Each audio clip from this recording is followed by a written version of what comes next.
ഇന്ന് നമുക്ക് സട്ടൻഡർ മാറുത് വാനില എന്ന തമിഴ് സിനിമയുടെ കഥ നോക്കിയാലോ? വീഡിയോയിലേക്ക് കിടക്കുന്നതിന് മുൻപ് വീഡിയോ കാണുന്ന കൂട്ടുകാർ ഒന്ന് ലൈക്ക് ചെയ്തിട്ട് കാണാൻ മറക്കരുതേ. കഥ ആരംഭിക്കുന്നത് കൊടൈക്കനാലിലെ ഒരു കല്യാണ വീട് കാണിച്ചുകൊണ്ടാണ്. കല്യാണ പെണ്ണിന്റെ കൂട്ടുകാരി മേക്കപ്പ് ആർട്ടിസ്റ്റായ ജാനുവിനെ അന്വേഷിച്ചു കൊണ്ടിരിക്കുക. ജാനുവുള്ള റൂം ഓപ്പൺ ആക്കി നോക്കുമ്പോൾ അവിടെ കുടിച്ച് ബോധമില്ലാതെ ഒരാൾ കിടക്കുകയാണ്. അതാണ് നമ്മുടെ കഥാനായകനായ ചന്ദ്രു.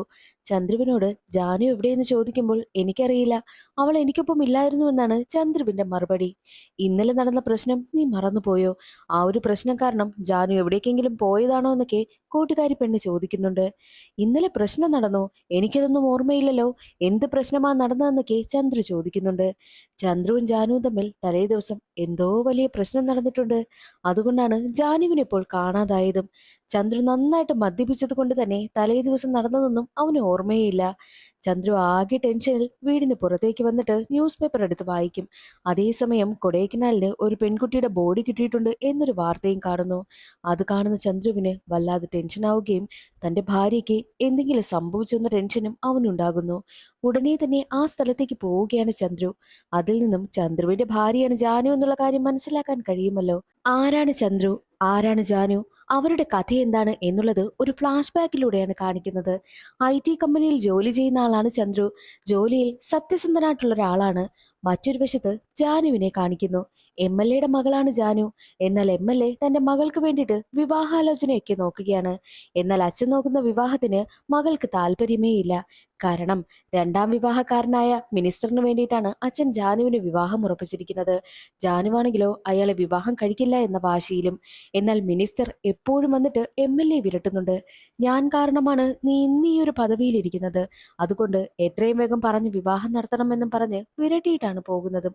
അത് കാരണം ടെൻഷനായ MLA തന്റെ ഭാര്യയ്ക്കടുത്ത് വന്ന് എപ്പോഴും ഭാര്യയെ വഴക്ക് പറയും.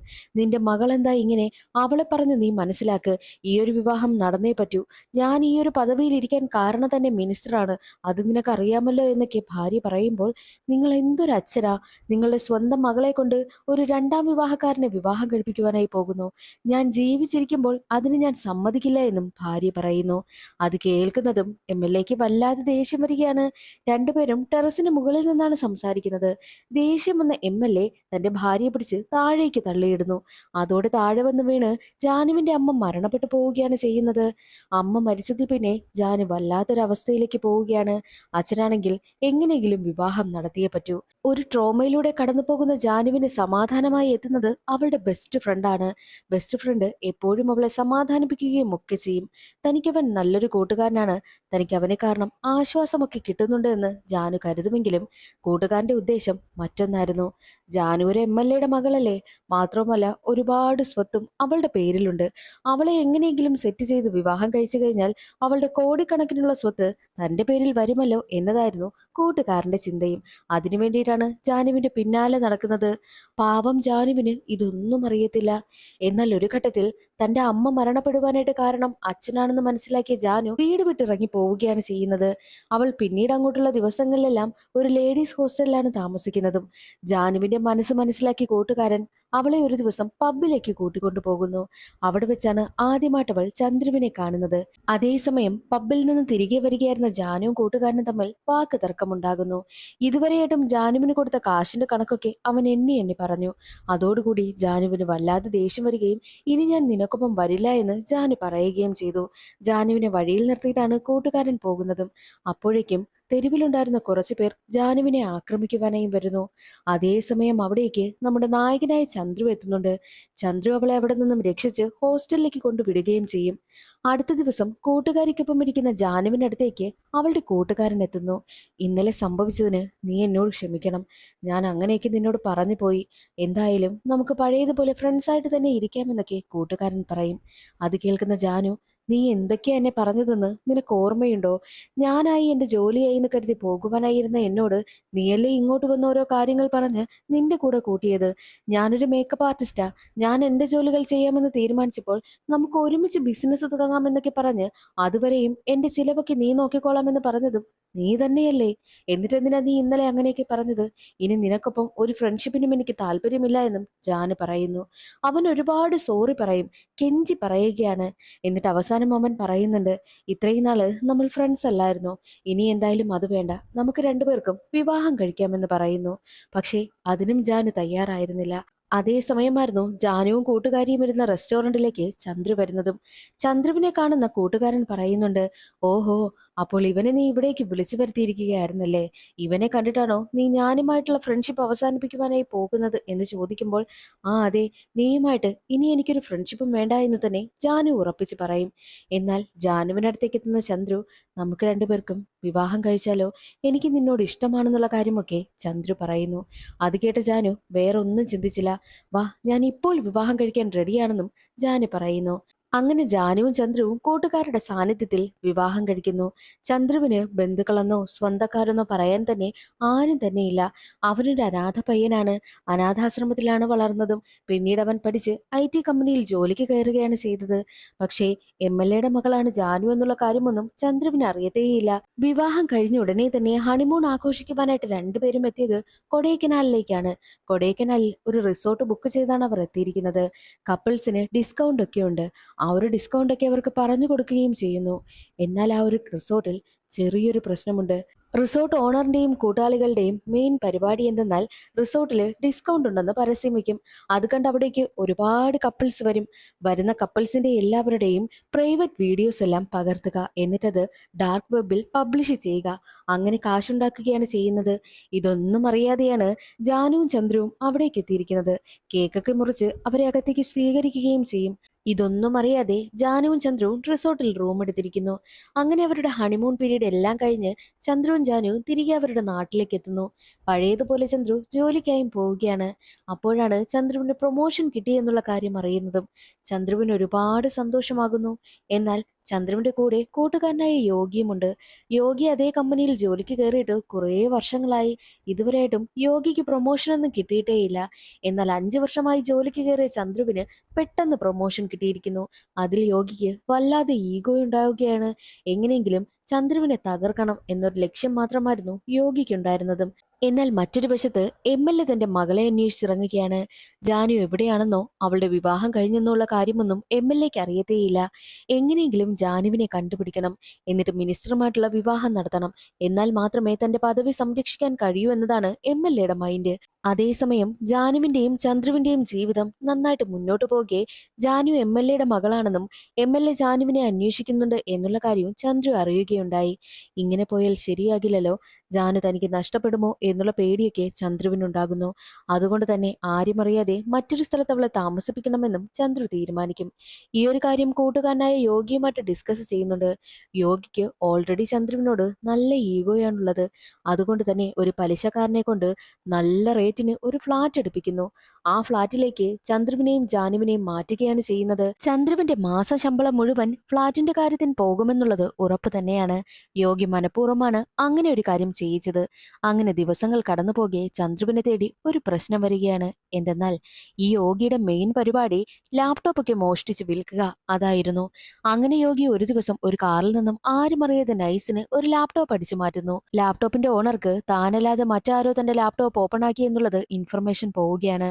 ആ ഓണർ മറ്റാരുമല്ല, റിസോർട്ടിന്റെ ഓണറായിട്ടുള്ള വില്ലനില്ലേ, അയാൾ തന്നെയാണ്. എന്നാൽ അത് മനസ്സിലാക്കിയ യോഗിയാണെങ്കിലോ ഉടനെ തന്നെ ലാപ്ടോപ്പ് അടച്ചിട്ട് അടുത്തുണ്ടായിരുന്ന മറ്റൊരു കാറിൽ കൊണ്ടുവന്നിടുന്നു. അത് നമ്മുടെ ചന്ദ്രുവിന്റെ കാറായിരുന്നു. അറിഞ്ഞുകൊണ്ടാണ് യോഗി അങ്ങനെ ചെയ്തതും. കാറിലേക്ക് വന്ന് കയറിയ ചന്ദ്രു അവിടെ ഒരു ലാപ്ടോപ്പ് ഇരിക്കുന്നത് കാണും.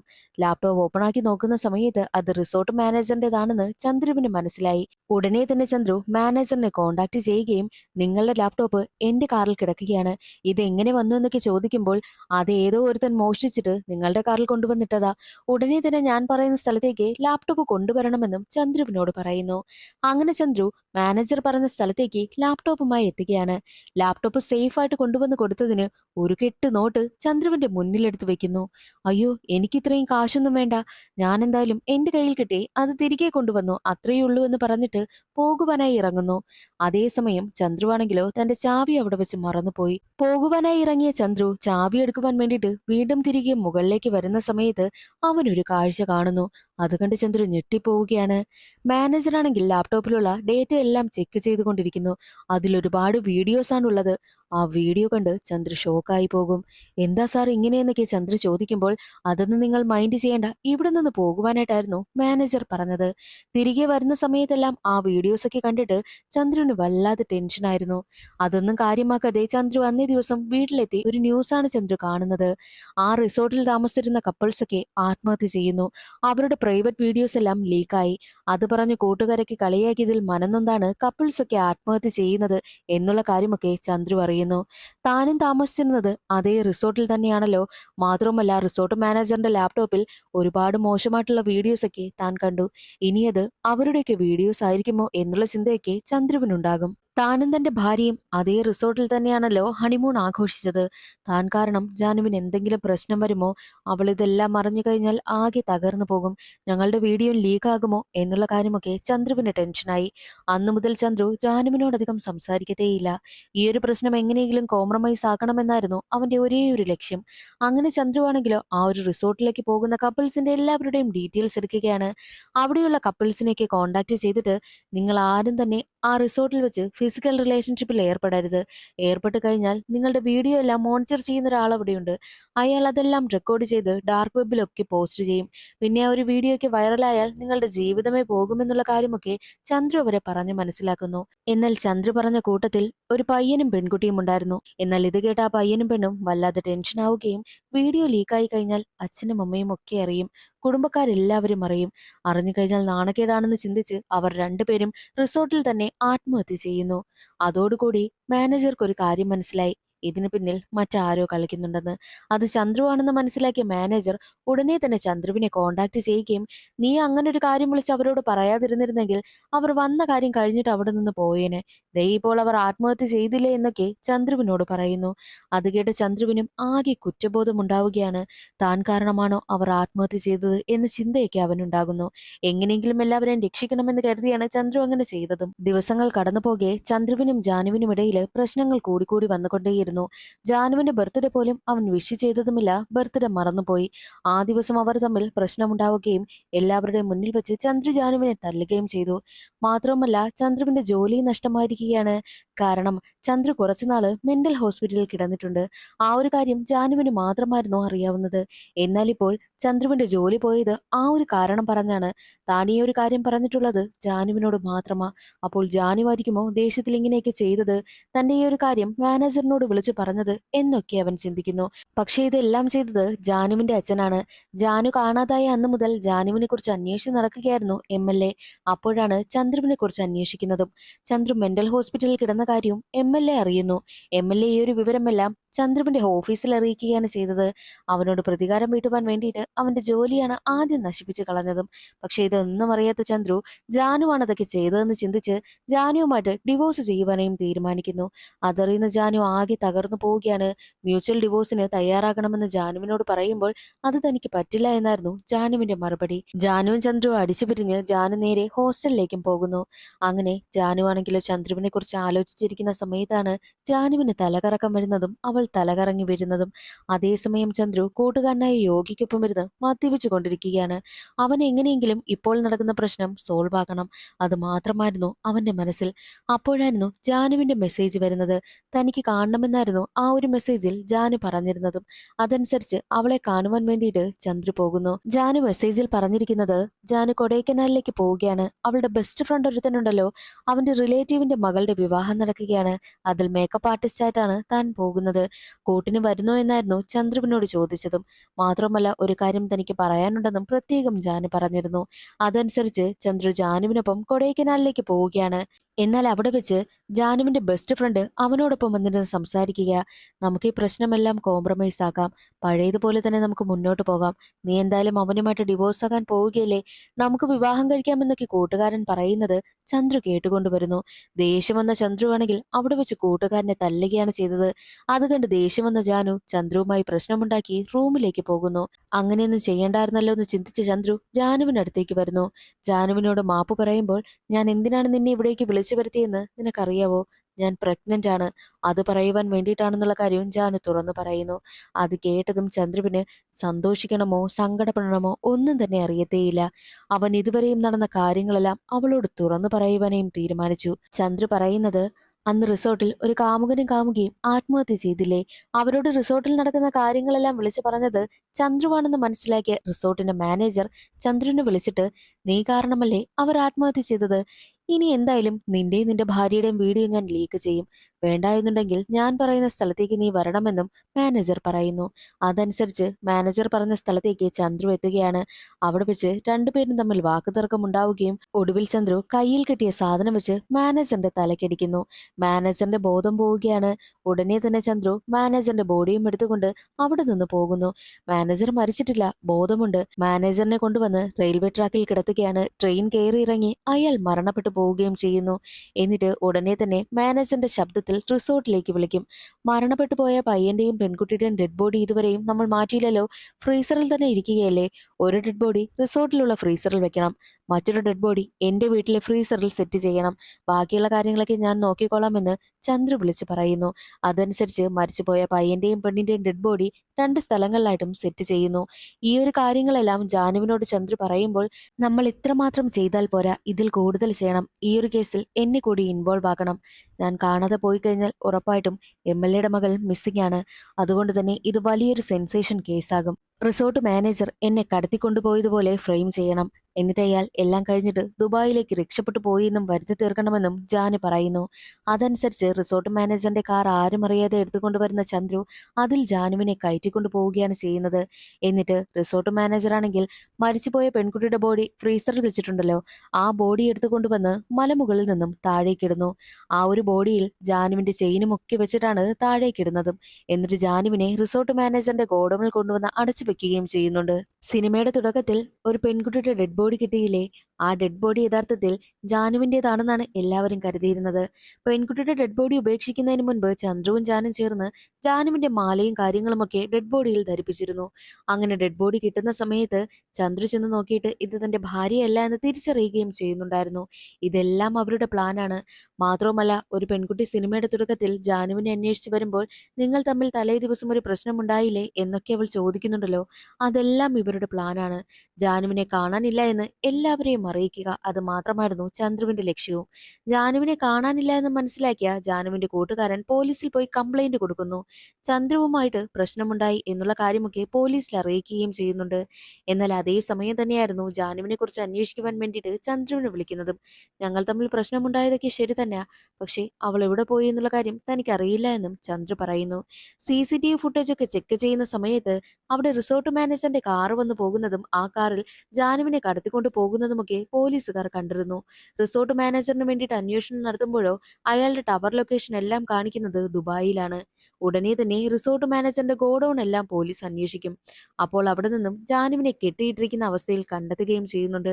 എന്താണ് സംഭവിച്ചതെന്ന് ജാനുവിനോട് ചോദിക്കുമ്പോൾ, അറിയില്ല, ആരോ എന്നെ കടത്തിക്കൊണ്ടുപോയി ഇവിടെ കൊണ്ടുവന്ന് കെട്ടിയിട്ടു എന്നതായിരുന്നു ജാനുവിന്റെ മറുപടി. നിങ്ങളെ കടത്തിക്കൊണ്ടുപോയത് റിസോർട്ട് മാനേജറാണ്. അയാൾ ദുബായിലേക്ക് മുങ്ങിയിരിക്കുക. അയാളെ എത്രയും വേഗം ഞങ്ങൾ കണ്ടെത്തുമെന്നുള്ള കാര്യവും പോലീസുകാർ പറയുന്നു. റിസോർട്ട് മാനേജറിന്റെ ഡെഡ് ബോഡി ഒരിക്കൽ പോലും പോലീസുകാർക്ക് കണ്ടെത്താൻ കഴിയില്ല. കാരണം ആന്ധ്രയിലേക്കാണ് ചന്ദ്രു റിസോർട്ട് മാനേജറിനെ കൊണ്ടുപോയതും അവിടുത്തെ റെയിൽവേ ട്രാക്കിൽ കിടത്തിയതും. ഡെഡ് ബോഡി ഇപ്പോൾ ചതഞ്ഞരഞ്ഞ് ആള് പോലും അറിയാത്ത അവസ്ഥയിൽ കിടക്കുകയാണ്. പോലീസുകാർ കരുതിയിരിക്കുന്നത് റിസോർട്ട് മാനേജർ ദുബായിലേക്ക് മുങ്ങിയതാണെന്നും അയാളുടെ കള്ളത്തരങ്ങളെല്ലാം പുറത്തു വരികയും ചെയ്തു. എന്താണോ അവർ പ്ലാൻ ചെയ്തത് അതുപോലെ തന്നെ ജാനുവും ചന്ദ്രുവും നടത്തുകയും ചെയ്തു. ഇനി ഒരു പ്രശ്നവുമില്ല. റിസോർട്ട് മാനേജർ മരിച്ചു കഴിഞ്ഞു. ആർക്കും തന്നെ ഒരു പ്രശ്നവും വരാതെ സേഫ് ആയിട്ട് ജീവിക്കാം. ഇനി ആരും അയാളെക്കുറിച്ച് ഓർത്ത് ടെൻഷൻ അടിക്കണ്ടല്ലോ എന്ന സമാധാനത്തിൽ പുതിയൊരു ജീവിതം ആരംഭിക്കുകയാണ് ജാനുവും ചന്ദ്രുവും. അതോടെ കഥ അവിടെ അവസാനിക്കുന്നു. ഇന്നത്തെ വീഡിയോ എല്ലാവർക്കും ഇഷ്ടമായെന്ന് കരുതുന്നു. ഇഷ്ടമായാൽ ഒന്ന് ലൈക്ക് ചെയ്തേക്കണേ. കഥയെന്ന് ചുരുക്കിയാണ് പറഞ്ഞിരിക്കുന്നത്. അടുത്തൊരു സിനിമയുടെ കഥയിൽ കാണാം. അതുവരെ എല്ലാവർക്കും ബൈ.